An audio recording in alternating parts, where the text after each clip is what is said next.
the CyberHub bunker and studio, you're tuning in to the CyberHub podcast. And now for your host and CISO, James Azar.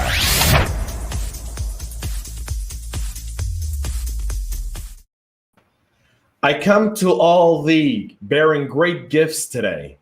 Tony Cole is joining me on the Practitioner Brief. Welcome, everyone. August 11th, 2021, the CyberHub Practitioner Brief.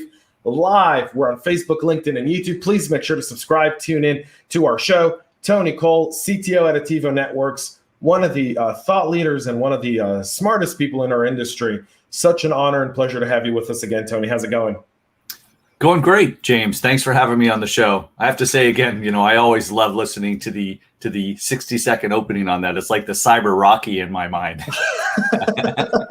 It's like getting everyone pumped up, like ready to go, right? Like, yeah.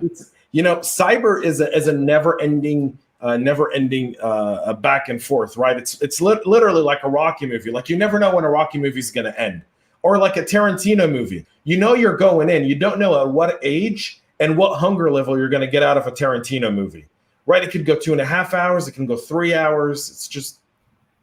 Yeah, unfortunately, though, a lot of the cybersecurity teams we have occasionally as they're running up and down the stairs at that in Philadelphia, they trip and fall. Security is difficult. Security is very, very hard. James McQuiggan, good morning. James and Tony, good to see you both. Good morning, Mr. McQuiggan. Good morning. With a good morning, and he's ready with his coffee. Harshel with a good morning. Good morning to Amal. Morning or evening to those on the night shift. Yes. Good morning to Spencer. Good morning to Mr. P. And cybersecurity is like a rabbit hole. The red pill or the blue. And Matt Lee joining us with a good morning cheer. Folks, we've got a really awesome show. Tony and I have been talking about this and planning it out. So we've got our Microsoft Patch Tuesday recap. We've got a bug in a managed DNS service that's literally giving away the keys, right? A Salesforce vulnerability. Yeah, Salesforce SaaS is starting. This could be a trend. Don't let that get away from you. And our final story for today will be the $600 million stolen in crypto, in what I like to name Oceans 14, just because, Oceans 11s, 12s, and 13. So this will be Ocean 14, the largest crypto heist in history. Good morning to Anna Lynn on YouTube. Thank you for tuning in. And good morning to Chris. Thank you for being with us. And before we get started, you guys saw Tony snuck his coffee cup sip before we even got started. But I was looking at me. I used my special double espresso today, by the way, Tony. It's because you're on the show. This is like the stuff that I can't get. I've got like 9 of these left. Like I've got 9 capsules, enough for 9 espressos, and I got to wait 2 months to get it because it's only when my family comes from Israel that I can get another one. But see that beautiful foam? Look at that. Oh, that's very nice. Awesome. So I love it. Folks, coffee cup cheers. Cheers. Mine's a little opaque. Good morning to Clinton from the UK. Thank you for being here. We've got one of my favorite people, Paul Cummings, with us. The guy who's doing so much for veterans. If you're a veteran, you're looking to break into IT or cyber, get a hold of Paul. That guy does more for veterans than a lot of people I know. So very cool, Paul. A shout out. Cheers to Argani. And I don't know who that is. My comments are not working on my other screen, but coffee cup cheers to you as well. Tony, we'll start off Microsoft Patch Tuesday. Not a biggie, right? Really not a biggie. 3 0 days, 44 flaws because Microsoft did 2 out-of-band patches over the last from July to August. Nothing really major. 13 of the 44 vulnerabilities, 13 had remote code executions, 8 are information disclosure, 2 are denial of service, and 4 are spoofing vulnerabilities. They fixed your favorite vulnerability. Okay. Right, Print Nightmare. It really is, people. It's the best name, vulnerability in a long period of time. Print Nightmare. Print Nightmare, and then my favorite, because it's French, Petit Patem. I get to practice my French accent. So Microsoft has also released those 2. Some of them have been out of band. but now it's out of the official release. So again, just make sure you get your your patches on this stuff done. Tony, any tips on how you manage how you manage these patch updates from Microsoft? Use a Mac. No, in all seriousness, sorry, Microsoft. In all seriousness, it's really important to think about this and what the administrators are going through and trying to keep these systems updated.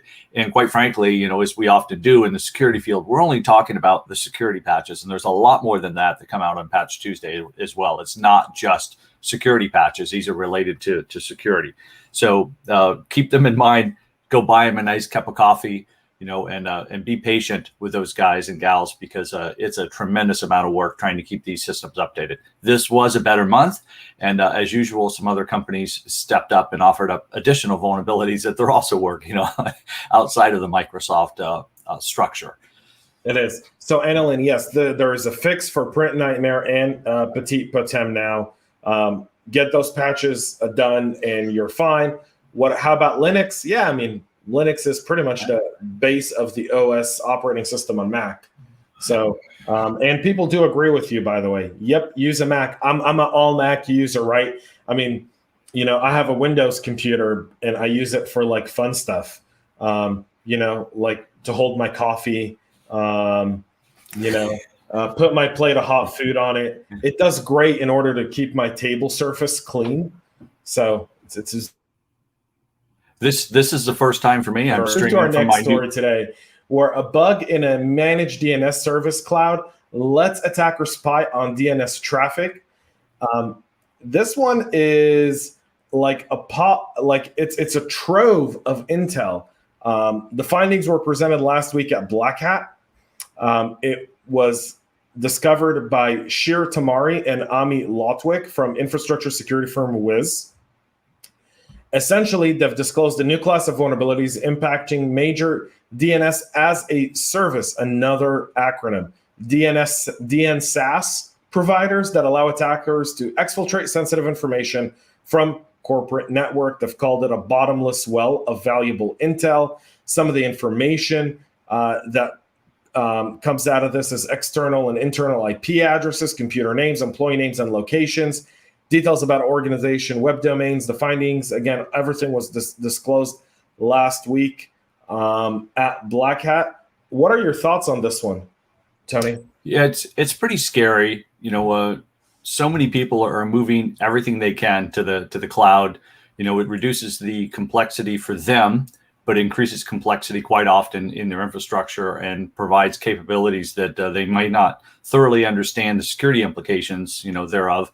So I think it's problematic, and it's something that people really have to draw in the right expertise to ensure that they're structuring their system properly and they understand what the vendor is passing to them, regardless if it's AWS, Azure, Oracle, whoever. You really have to understand the cloud infrastructure to ensure that you're not vulnerable to a misconfiguration. In this one, the way this was set up, I mean, it's an exploitation. So you might be the one to catch it if you've got the right expertise in place. But if you don't, this could have gone on for quite some time. It's scary. This kind of goes back to the shared responsibility model, right? Yeah. And the shared responsibility model is brilliant because it's a guide to what I'm responsible for, what you're responsible for.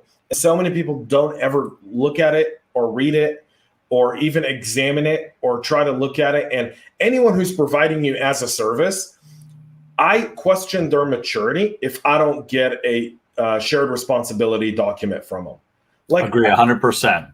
Like, tell me what you're going to be responsible for so I know what I'm responsible for. That's how I'll know how to integrate, how to evaluate the risk of working with you, what are the resources I need to dedicate, etc. But that's not happening. And I think this is one of those where, like you said, Tony, people just rush to the cloud so fast without really giving it a lot of thought. Yeah, and it's really an area that is going to continue to cause repercussions in the security industry, I think, for another decade, because Right. there's so many new capabilities that can be added so quickly to cloud infrastructure that we couldn't do on premise, that took a long time to do. And today people can do updates and add new capabilities that you can buy into and, throw up another virtual instance, and suddenly you have new capabilities. But do you understand them? Do you understand security implications? And I think that's really critical that people focus on this and understand it before enabling it. Indeed. And Amazon and Google have all patched this issue.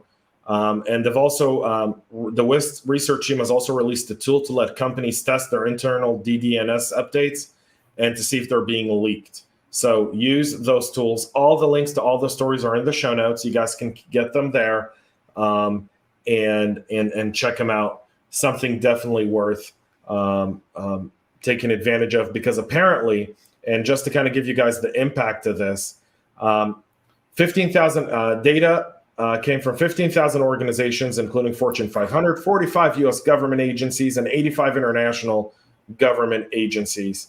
So you're not going to hack anyone with this data, but this is great OSINT that I can use in order to mask an IP address, in order to gain exfiltration and persistence within an environment. When I know the employee name, I can mimic that machine one for one and sit in someone's environment, and you probably would never recognize that there's two of us in there, because you're not checking how many agencies check for, how many companies have the time or the maturity to check for duplicate users with duplicate machines on their network.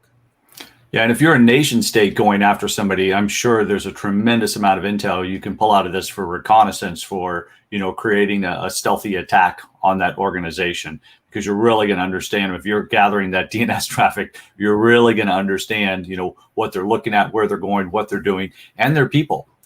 So it's pretty scary stuff. So we've got a question here from Aaron. Hey, Aaron, good morning. Thank you for being here. Is that part or the same as an SLA? A shared responsibility, typically worksheet, is available in all trust centers for like major cloud providers. But if you're working with any company as a service, when you're getting the onboarding documentation for that organization, you're doing your due diligence, they give you a set of paperworks, kind of like how to integrate all that good stuff. And one of them in their security documentation should be a shared responsibility model. If they don't have it, I question the maturity of the company we're doing business with. Because if I've got to get on a phone call to understand what they do and what I do, it's a waste of my time. It's also a waste of my team's time.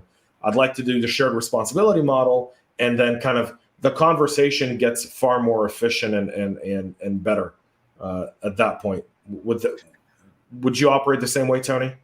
Yeah, no, I agree with you completely, James. And I would say for Aaron that, just AWS alone, you can go through and do a query for security for their PDFs on AWS's website, and you can pull down.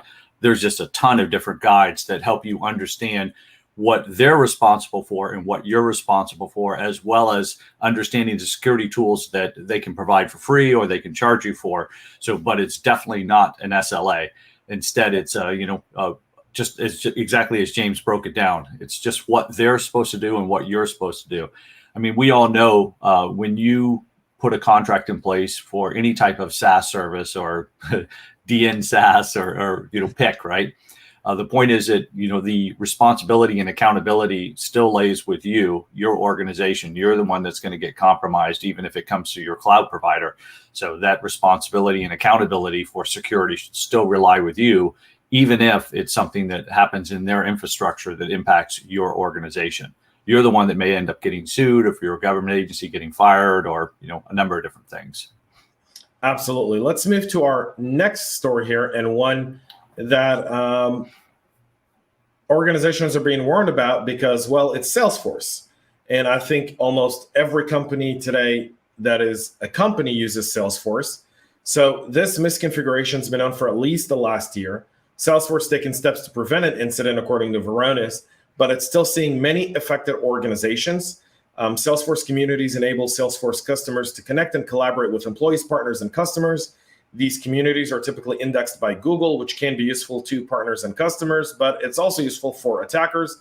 The problem is that some Salesforce communities are configured to give unauthenticated guest users too much access, An attacker can exploit this insecure configuration to query objects that can contain sensitive information like names, emails, customer list, account records, support data, employee calendars, and a lot more sensitive data. If I asked you today, how much data do you have in your Salesforce? I think a lot of you would be like, way more data than I'm comfortable to have in one place. And, this is the second time this week that I see Salesforce in this predicament. Last week, we talked about Salesforce. We talked about the challenge of the shared responsibility model in Salesforce. The fact that Salesforce, unlike every other SaaS provider, which typically updates the system, in Salesforce, they still expect their customers to do some of the updates. And some of the stuff that goes on there, you physically got to go do it. It's not automated. And that's very different from other companies who typically just do a version update and you get a notice that says we've done a version update. That's not with Salesforce. How do you see Salesforce that model with Salesforce really breaking tradition? Well, I think it is problematic, and I think one of the reasons they may do it is because the Salesforce CRM structure is just integrated into so many enterprise companies across the board, where you've got, the sales team starting with that inside sales, so all the customer information in there, and then right into the support side as well. So, the fact this data is indexed, and available for attackers, that are focused on it. So going through this avenue, I think is extremely problematic, because there's a tremendous amount of information they could pull on different companies through Salesforce, through another company, that sold some technology to them. But I think it's primarily the integration that Salesforce CRM and its other products as well has across an enterprise. They're probably afraid to break things because of the additional modules people have probably created around Salesforce capabilities. So, it's got a lot of tentacles inside the enterprise. And I think that's one of the problems with a lot of these SaaS products that have become platforms almost. So Salesforce started as a SaaS product. Today, to me, it's more of a platform, right? Because it's literally a one-stop shop, but I can integrate so many other SaaS solutions into the Salesforce platform.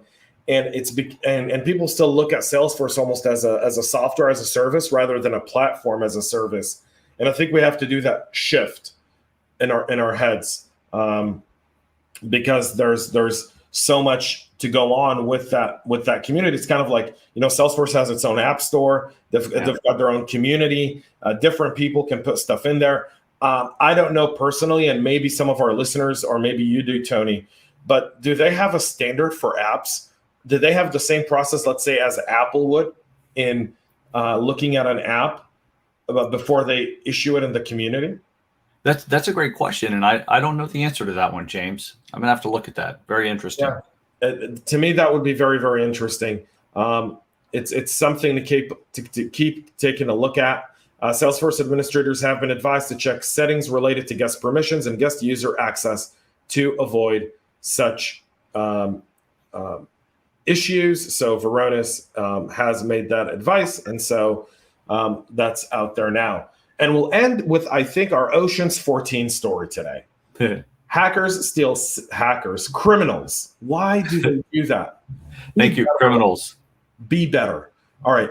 So criminals steal $600 million worth of crypto from Parler network.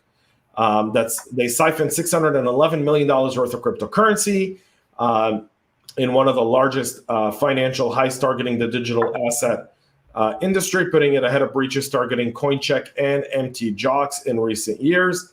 Parler Network, a China-based cross-chain decentralized finance platform for swapping tokens, disclosed unidentified actors that exploited a vulnerability in a system to plunder thousands of digital tokens, such as Ether. They took $273 million in Ethereum, $253 million in Binance Smart Chain, and $85 million in Polygon. Parler Network issued a letter, and they started off wrong by calling them Dear Hacker rather than Dear Criminal. And they want to establish communication and negotiate. I wonder, this is kind of like a reverse ransom note, right? Like, hey, you took our money. Let's talk about you giving us our money back, and we'll pay you something. But if I've got $611 million, what in the world would I ever want to have to do with this? It's really, this is a really interesting one. In earlier on, James and I were talking about how this is so different than stealing money from a bank, where you've got to launder that money. And in reality, when you steal this type of money, it's much easier to hide than it is to, much easier to hide those dollars than it is to, than to steal cash. So anyway, my point is that even though you stole $600 million, it's still very difficult to hide on this planet when you've stolen that much money. Because they're going to find you. They're going to find you if they can identify you. Was my point. So I am. The following statement is my own, only my own. It's neither endorsed nor supported by anyone. But I'm going to give you guys a little recap over the last 3-4 months, and maybe this is part of that. I'll explain. China is trying to outlaw crypto. They're trying to eliminate crypto altogether. Poly Network is a Chinese-based cryptocurrency exchange. It wouldn't be too far out to see the Chinese government hack and steal this in order to reduce complete and absolute consumer confidence in crypto and send them back to the RMB, which is the standard currency in China, and then the US dollars and so forth, because these are decentralized tokens. I'm not saying I have any proof behind what I just said. I'm not saying this is a fact. It's not. It's neither of those. That's not what I said. I said that over the last 3-4 months, as we've been tracking crypto regulation across the world, we're starting to see governments get more and more into the idea of they want to completely ban crypto because they're seeing people not trust traditional currency and really start to move to crypto. So maybe this is even government that's been done, in order to reduce confidence in crypto altogether. What's interesting is that's interesting speculation, James, and the Chinese, they would, even if somebody had proof that really did happen, then the Chinese would just say, no, it wasn't us, and that would be the end of it. They'd keep that $600 million, get the outcome that they wanted anyway, because they can just shut down some of these cryptocurrencies. They simply can, because they've been hitting tech companies nonstop, fining them, locking up some of the leaders because they're trying to control those that are listing on U.S. exchanges. So it's interesting. I've not seen any evidence on it as well, but maybe the letter started out Dear Hacker because they wanted to be nice and not insult them. So there is you're a nefarious criminal.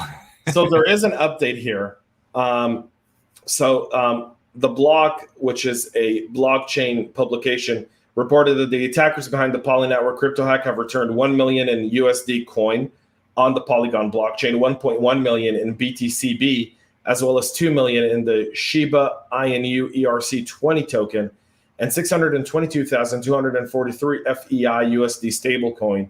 Prior to sending back the funds, the hacker created a token called the Hackers Ready to Surrender and sent it to the designated Polygon wallet. So they've returned some money, but this seems to be more of a game because they've returned it in different tokens and different currencies. Again, it's a slap in the face is what it is. Yeah. I took your money and you can't, that's just like Ocean's 11, right? So right. Leaving something behind, ha ha ha ha ha. It's exactly that. We know that there's a lot of stuff targeting cryptocurrency exchanges. If you are a crypto investor, you should ask yourself, and you should ask whoever you're investing crypto with, what are they doing for security? And number two, go and research and understand how to keep your cryptocurrency safe. Put them in cold storage, get them offline. Don't let your wallet be online facing, etc. There's a bunch of different things that go on there. Tony, thank you for coming on the show today, man. This was a blast. Thanks, James. Always fun being on your show. Greatly appreciate it. And thanks for the very engaging audience with some great comments. Yeah, we absolutely do. Let's get it. Matt says, thank you, James. Hacker here. Love it. Paul has, this is interesting, especially when thinking about R&D grants. The product owners can potentially see who and what skills are on a project while potentially either hiring or banning XYZ practitioners. Talking about Salesforce. Matt says insecure configuration and OWASP top 10. Spencer says Salesforce equals Slack, I think. Yeah, they just finished acquisition of Slack. So that's also very, very interesting, is if you've got that misconfiguration, could you get into Slack and see a lot of internal communication? Matt says the Chinese government would never hack under a false flag. Wait, Iran yesterday, yes. Yeah. For those who missed, go catch yesterday's episode. You guys will see it there.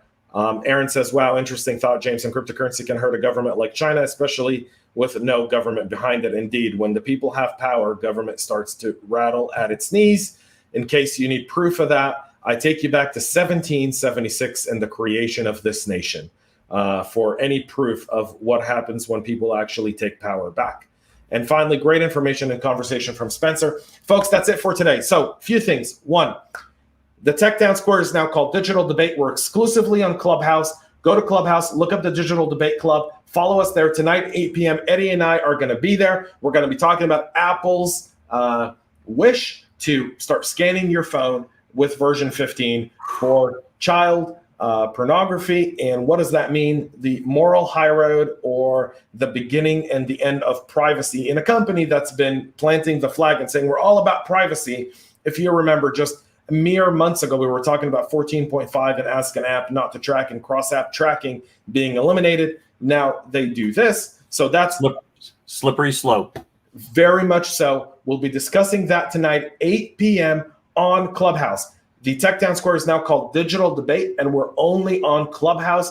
We're not going to be doing it on Facebook, YouTube, or LinkedIn. We're going to be exclusively on Clubhouse. Come on stage, have a conversation, but be respectful, be open-minded, and understand we don't all have to agree to get along, but we sure can respect each other's opinions. So that's the Digital Debate tonight with Eddie and myself. Tomorrow I'll be back here again, 9 a.m. with another awesome Practitioner Brief. CISO Talk episode launches tomorrow with one of the youngest CISOs in our industry. Alejandro will be joining me tomorrow. You don't want to miss that. I've got an awesome Tech Corner on Friday with Joanna Heisman from Know Before. We talked about security culture and how to take a company from awareness to culture.